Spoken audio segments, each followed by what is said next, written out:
দীর্ঘদিন পর প্রিয় নেতা তারেক রহমানকে কাছে পেয়ে নেতাকর্মী ও সমর্থকদের আনন্দ যেন কমছেই না। যেখানেই যাচ্ছে তারেক রহমানের গাড়িবহর, সেখানেই ভিড় করছেন তারা। তারা বলেন, এতদিন প্রবাসে নির্বাসিত জীবন পার করে দেশের সন্তান দেশের মাটিতে পা রেখেছেন, এর চাইতে আনন্দের আর কিছুই হতে পারে না।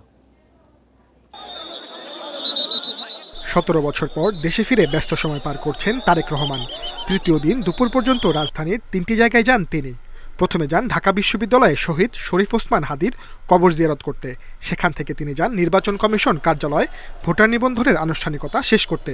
তারপরে বনানী কবরস্থানে ছোট ভাই আরাফাত রহমান কোকো এবং শ্বশুর রিয়ার অ্যাডমিরাল মাহবুব আলী খানের কবর জিয়ারত করেন তিনি।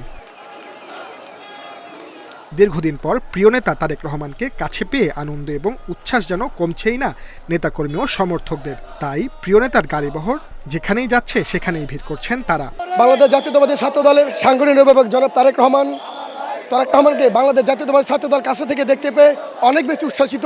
দীর্ঘ ১৭ বছর পর আমরা দেশনায়ক তারেক রহমানকে বাংলার মাটিতে পেয়ে আমরা ঈদের চেয়েও বেশি খুশি।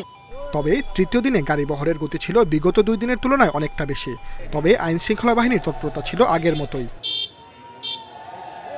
তারেক রহমানের গাড়িবহর শাহবাগ পৌঁছালে সড়কের দুই পাশে অবস্থান নিয়ে দলের বিভিন্ন অঙ্গ সংগঠনের নেতাকর্মীরা তাকে স্বাগত জানায়।